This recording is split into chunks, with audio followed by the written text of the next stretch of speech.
శ్రీ మహాగణాధిపతయే నమః, శ్రీమాత్రే నమః. మాచిరాజు భక్తి ప్రేక్షకులందరికీ నమస్కారం.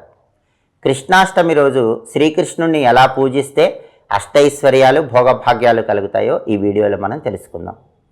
కృష్ణాష్టమి రోజు మీ గృహంలో స్నానం చేసిన తర్వాత గుమ్మానికి మామిడి తోరణాలు అలంకరించి ఆ తర్వాత పూజా మందిరంలో పూజాపీఠం మీద ఒక పసుపు రంగు వస్త్రాన్ని ఏర్పాటు చేయాలి. మీరు కూడా వీలైతే పసుపు రంగు వస్త్రాలు ధరించాలి. ఆ పసుపు రంగు వస్త్రం మీద పూజాపీఠం మీద పసుపు రంగు వస్త్రం ఉంచి ఆ పసుపు రంగు వస్త్రం మీద బాలకృష్ణుడి చిత్రపటాన్ని కానీ లేదా రాధాకృష్ణుల చిత్రపటాన్ని కానీ ఏర్పాటు చేయాలి. ఆ చిత్రపటం దగ్గర ప్రమిదలో ఆవు నెయ్యి పోసి 6 ఒత్తులు విడిగా వేసి దీపాన్ని వెలిగించాలి. శ్రీకృష్ణుడికి నీలం రంగు పుష్పాలంటే చాలా ఇష్టం కాబట్టి నీలం రంగు పుష్పాలతో పూజ చేయాలి. నీలం రంగు పుష్పాలు అందుబాటులో లేకపోతే చామంతి పూలతో అయినా పూజ చేసుకోవచ్చు. తులసి దళాలతో పూజ చేస్తే ఉత్తమ ఫలితాలు కలుగుతాయి. అలాగే శ్రీకృష్ణుడిని పూజించేటప్పుడు ఓం శ్రీకృష్ణ పరబ్రహ్మణే నమః ఈ చిన్న మంత్రాన్ని 108 లేదా 54 లేదా 21 సార్లు చదువుతూ తులసి దళాలతో కానీ చామంతి పుష్పాలతో కానీ పూజ చేయండి. నీలం రంగు పూలుంటే మాత్రం నీలం రంగు పుష్పాలతోనే పూజ చేయండి, ఉత్తమ ఫలితాలు కలుగుతాయి. పూజ పూర్తయిన తర్వాత హారతి ఇచ్చి పాలు, పెరుగు, వెన్న, పటిక బెల్లం ఇలాంటివి కృష్ణుడికి నైవేద్యంగా సమర్పించాలి.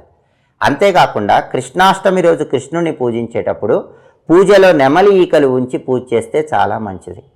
పూజ పూర్తయ్యాక ఆ నెమలి ఈకలు బీరువాలో దాచిపెట్టుకుంటే కుటుంబ కలహాల తీవ్రతను తగ్గింపజేసుకోవచ్చు.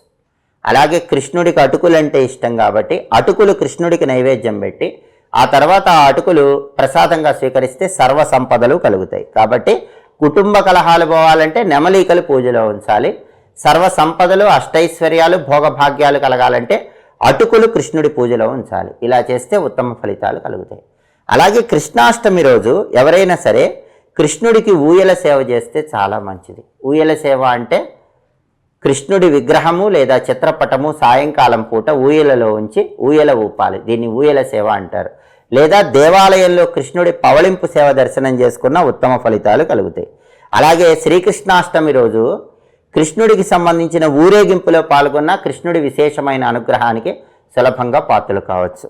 అంతేకాకుండా కృష్ణాష్టమి రోజు వెండితో చిన్న చంద్రబింబాన్ని తయారు చేయించుకొని వెండితో చేసిన ఆ చిన్న చంద్రబింబాన్ని ఒక వెండి పాత్రలో ఉంచి తెల్లటి పుష్పాలతో దానికి పూజ చేస్తూ ఓం శ్రీ చంద్రాయ నమః అని 21 సార్లు చదువుకోవాలి. ఆ పూజ పూర్తయిన తర్వాత ఆ వెండి పాత్రలోనే నీళ్లు పోసి చంద్రుడికి అర్ఘ్యం ఇవ్వాలి. ఈ వెండి రూపుని పూజ గదిలో ఉంచుకోవాలి. ఇలా చేస్తే సర్వ సంపదలు కలుగుతాయని భవిష్య పురాణంలో చెప్పడం జరిగింది. కాబట్టి మీకు వీలైతే కృష్ణాష్టమికి ముందే వెండితో అర్ధచంద్రాకారంలో ఒక రూపును తయారు చేయించుకోండి.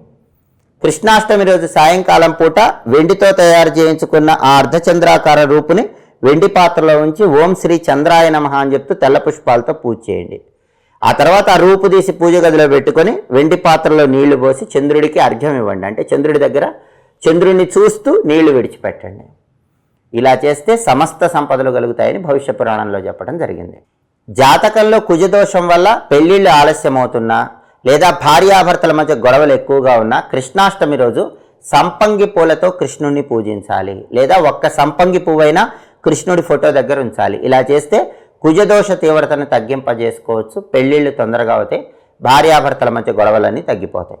అలాగే కృష్ణాష్టమి రోజు కృష్ణుడిని పూజించేటప్పుడు తులసి దళాలతో పాటు మరువము, దవనము కూడా పూజలో ఉంచండి. అలా ఉంచితే కృష్ణుడి అనుగ్రహం సులభంగా కలుగుతుంది. పండుగల్లో పాటించాల్సిన విధుల గురించి తెలుసుకోవాలన్నా, జీవితంలో ఎదురయ్యే సమస్యల నుంచి సులభంగా బయటపడాలన్నా, జ్యోతిష్యపరంగా గ్రహాల సంచారాన్ని బట్టి ఏర్పడే మార్పులు మీ రాశికి తెలుసుకోవాలనుకున్నా, ఆర్థిక ఆరోగ్య కుటుంబ సమస్యల నుంచి బయటపడటానికి చక్కటి పరిష్కార మార్గాలు తెలుసుకోవాలనుకున్నా మా మాచిరాజు భక్తి ఛానల్ని తప్పకుండా చూడండి.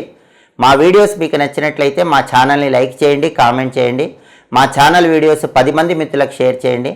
మా ఛానల్ని సబ్స్క్రైబ్ చేసుకోండి. పక్కనున్న బెల్ సింబల్ నొక్కటం మాత్రం మర్చిపోకండి. సర్వే జనాః సుఖినో భవంతు. స్వస్తి.